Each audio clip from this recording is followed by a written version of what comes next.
Terima kasih Anda masih bersama kami di iNews Sore, dan pemirsa, kami lanjutkan dialog masih bersama dengan Ibu Siti Fadilah, mantan Menteri Kesehatan. Bu Siti, saya ingin minta tanggapan Anda atas apa yang disampaikan Prof. Miko bahwa respon pemerintah menghadapi Natal dan Tahun Baru terutama ini bukan hanya karena ada varian Omikron, tapi juga karena varian Delta masih ada. Dan memang selalu ada data peningkatan kasus menjelang libur akhir tahun ataupun libur-libur panjang lainnya, Bu Siti. Ya itu adalah hak sepenuhnya pemerintah. Tapi yang dimaksud atau untuk dramatisasi itu misalkan sangat begitu ya, sangat dibatasi dan nanti. Tapi saya kira pemerintah sudah cukup bijak bahwa ada pembatasan tapi tidak sangat ekstrim begitu, dengan catatan supaya ekonomi tetap berlangsung. Kita sudah bisa 2 tahun ini menilai seberapa berbahayanya, berapa angka kematiannya, dan kita bisa melaluinya dengan baik. Nah, ini harus menambah keyakinan pada kita bahwa kita itu bisa mengatasi itu dengan cara yang tidak ekstrim. Menurut saya tidak terlalu ekstrim deh, kecuali pada waktu ada outbreak yang berat di bulan Juli itu, yaitu pantas saja karena outbreaknya sangat mengerikan waktu itu. Tapi sekarang dengan seperti ini pun sebetulnya kalau saya kira masyarakat juga akan sadar untuk pakai prokes. Menurut saya prokes itu kuncinya. Mudah-mudahan si masyarakat juga bisa mengerti gitu. Kita tidak, kalau kita berpikir Delta, kita udah pernah dengan Delta dan kita katanya berhasil, katanya dipuji dari luar negeri. Karena apa yang mesti kita takutin lagi gitu loh. Kita nggak perlu takut banget gitu. Kalau mau mempunyai kebijakan untuk pembatasan, ya monggo aja. Kalau itu perhitungan dari pemerintah seperti itu. Tapi semuanya harus dihitung dengan fakta, dengan kenyataan gitu. Jadi janganlah kita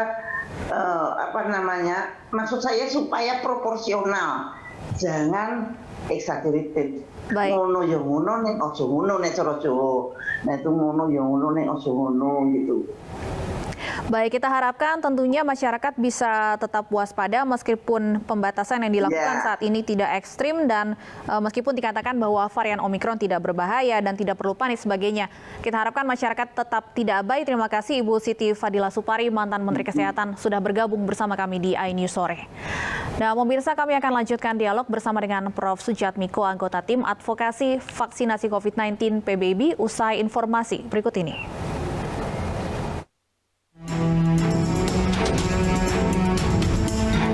Terdakwa kasus pencabulan santriwati HW menjalani sidang lanjutan secara virtual di Rutan Kebonwaru, Bandung, Jawa Barat. Majelis Hakim Pengadilan Negeri Kelas 1A memeriksa para saksi dari polisi dan saksi ahli. Dalam sidang yang digelar tertutup, jaksa menyebutkan terdakwa telah melakukan perbuatan asusila terhadap 14 santri yang masih di bawah umur. Terdakwa HW terancam pasal berlapis tentang perlindungan anak dengan ancaman hukuman 15 tahun penjara. Saksi anak, kalau masalah hari ini terakhir mau dihabiskan saksi anak. Berapa orang, Pak? 3 atau berapa ya? 3 ya? 3 ya. Kalau untuk sidang selanjutnya itu pemeriksaan apa, Pak? Saksi yang dewasa. Oh, yang dewasa. Mungkin sidangnya nggak di ruang sini. Meliputi siapa, Pak? Kalau yang saksi itu meliputi siapa? Mungkin istrinya, mungkin orang tua. Masyarakat Anti Korupsi Indonesia melaporkan selebgram Rahel V-nya ke polisi terkait dugaan suap sebesar 40 juta rupiah agar bisa mangkir karantina. Masyarakat Anti Korupsi Indonesia mempertanyakan kelanjutan kasus dugaan suap selebgram Rahel V-nya saat menghindari kewajiban karantina kesehatan beberapa waktu lalu. Boyamin berharap Saber Pungli berkoordinasi dengan penegak hukum menyelidiki dugaan pungli dan suap.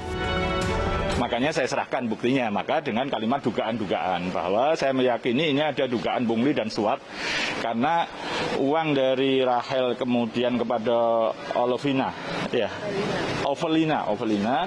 itu kemudian yang 30 juta kepada Kania. Lah Kania ini jelas kemudian dengan aparatur negara. Seorang pria warga Pinrang, Sulawesi Selatan mengaku menjadi joki vaksin COVID-19 dan telah disuntik 16 kali. Polisi kini tengah mendalami pengakuan yang telah viral di media sosial. Abdul Rahim mengaku telah menjadi joki vaksin COVID-19 untuk 14 orang dan mendapat bayaran hingga Rp800.000 sekali suntik. Pengakuan Abdul Rahim ini viral di media sosial. Abdul Rahim diduga sebagai orang dengan gangguan jiwa, namun dugaan Abdul Rahim mengidap gangguan jiwa dibantah oleh Ketua RW setempat. Kalaupun misalnya dia betul-betul melakukan hal itu, kita harus juga telusuri keadaan atau jiwa dari orang yang mengaku ini. Dan menurut sumber dari keluarga, itu orang ini ada gangguan jiwa. Kalau kesehariannya Pak Rahim ini tidak ada gangguan kejiwaan. Dia normal Pak, bergaul seperti orang biasa, bergaul sama kita-kita masyarakat di sini. Sementara itu, Polres Pindrang telah melakukan pemeriksaan terhadap Abdul Rahim namun masih menunggu laporan dari tim Satgas COVID-19 Kabupaten Pindrang. Tim Liputan iNews melaporkan.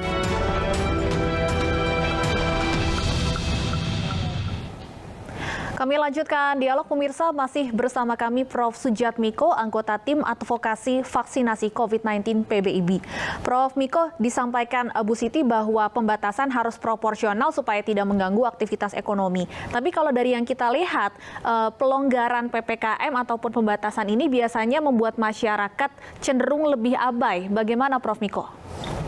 Iya, jadi kembali seperti yang saya sampaikan tadi, kita pengalaman pahit tahun 2020, di mana pada awal dimulai terjadinya pandemi itu, banyak orang, bahkan pejabat dan beberapa pakar yang tidak berkecimpung dalam dunia virus dan dunia pandemi, itu menganggap remeh pandemi COVID, ya, walaupun data dari negara lain sudah menunjukkan, sehingga sebagian pemerintah masyarakat abai, sehinggalah terjadilah gelombang pertama pada bulan-bulan Oktober dan sehingga terjadilah angka kematian yang cukup tinggi pada gelombang pertama dan gelombang kedua juga akhirnya meningkat lagi sehingga kematian jadi tinggi. Berdasarkan pengalaman itu, maka pemerintah sangat berhati-hati. 144.000 orang sudah meninggal, itu banyak sekali.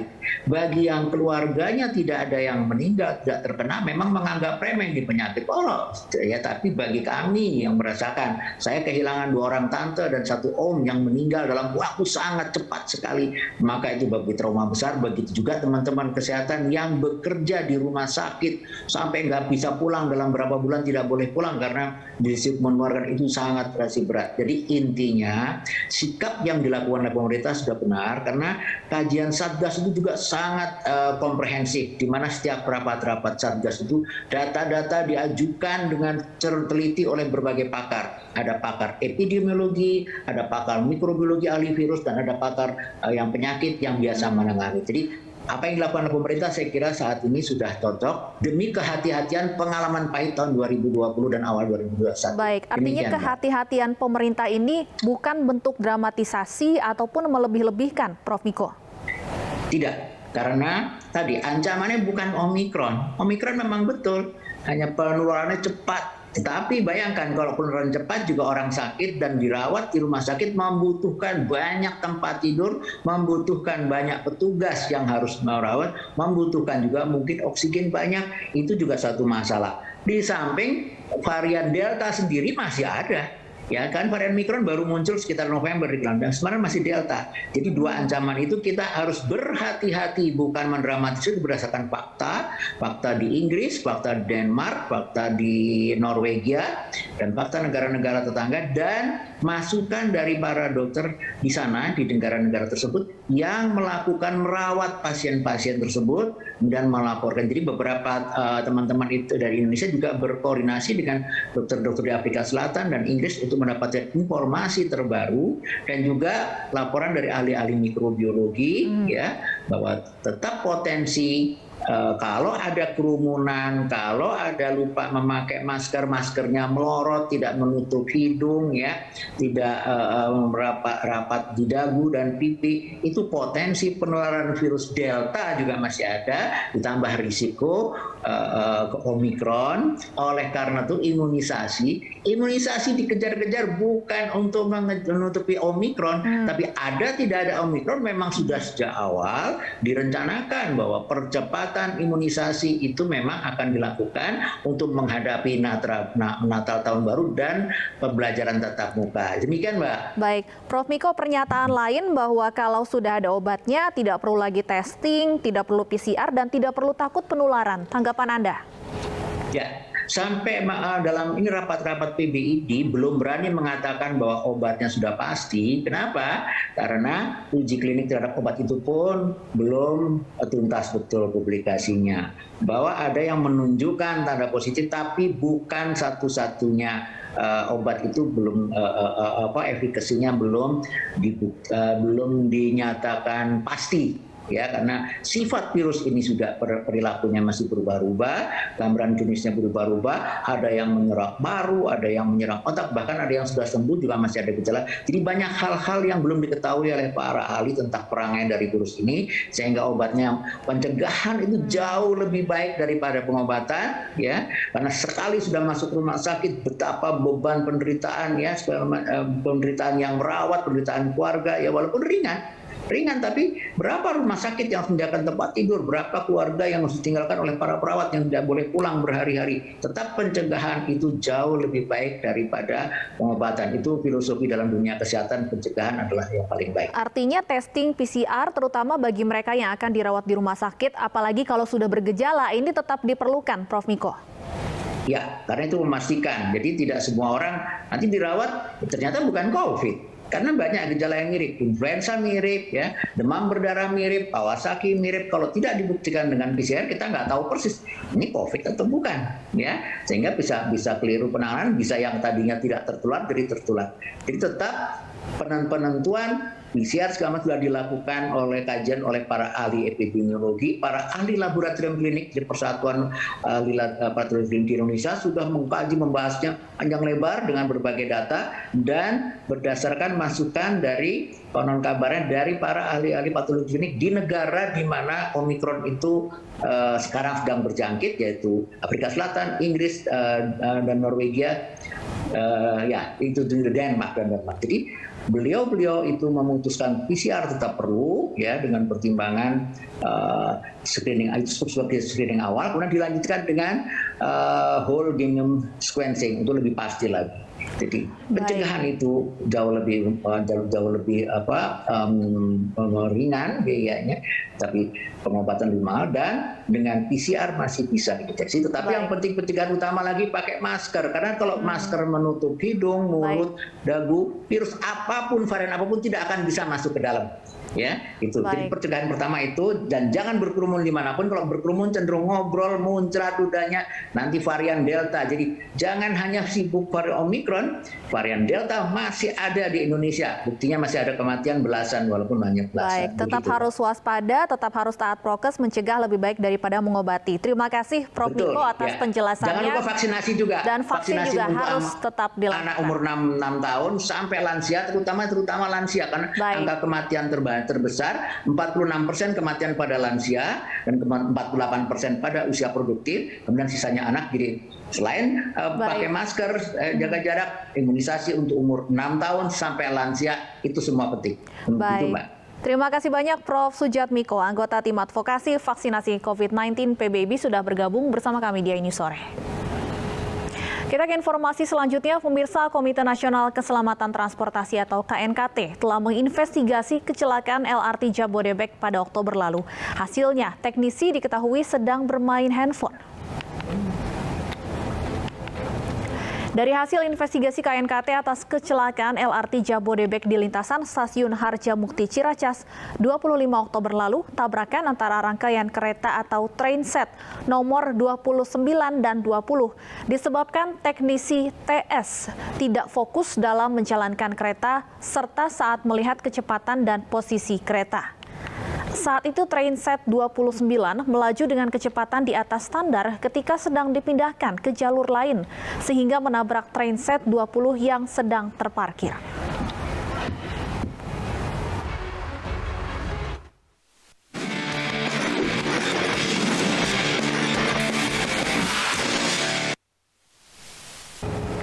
Pemirsa, Indonesia akan melawan Singapura pada semifinal Piala AFF 2020. Dari puluhan pertemuan di segala ajang, Indonesia masih unggul, namun beda cerita jika di Piala AFF, Singapura lebih mendominasi.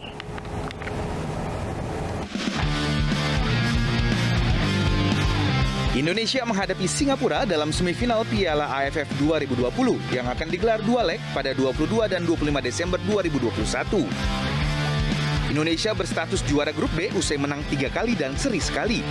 Sementara Singapura mewakili grup A sebagai runner-up usai menang 3 kali dan kalah sekali. Walau berstatus runner-up grup, Singapura bukanlah lawan mudah, terutama di ajang Piala AFF. Indonesia memang punya sejarah dominan atas Singapura, namun itu hanya di era sepak bola klasik. 2 dekade belakangan, sepak bola Singapura berkembang pesat. Bahkan sepanjang sejarah melawan Singapura di turnamen AFF, dalam 9 kali pertemuan, Indonesia hanya bisa 3 kali menang.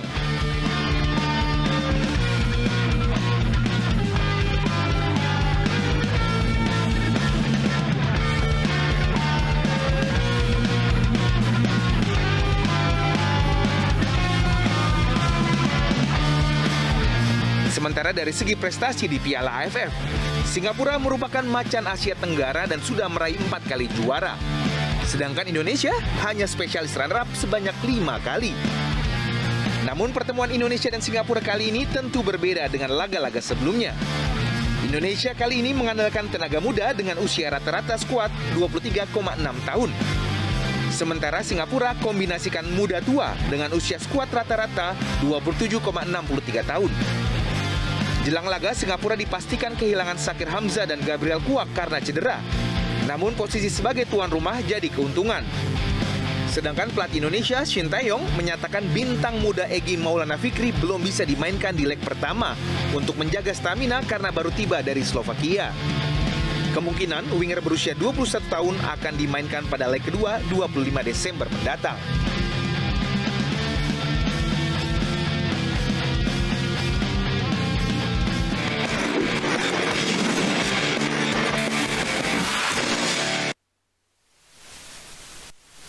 Kepala Dinas Pemuda dan Olahraga Kadispora Kabupaten Pandeglang, Banten, Dadan Saladin bakal dicopot dari jabatannya.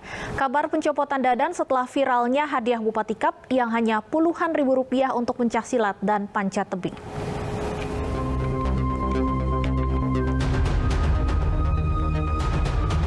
Pemecatan dilakukan oleh Bupati Pandeglang Irna Narulita karena dianggap telah menghancurkan nama baiknya. Tidak hanya itu, pejabat lainnya di Dispora Pandeglang juga akan dievaluasi. Jika terbukti aktif turut serta dalam gelaran Bupati Pandeglang Cup, bisa saja dicopot.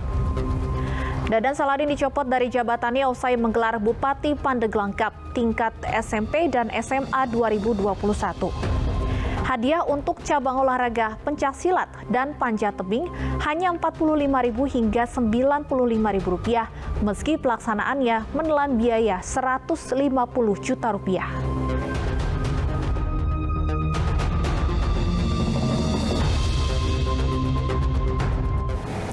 Hujan deras yang mengguyur Jakarta Selatan membuat beberapa jalan tergenang. Kami akan kembali sesaat lagi.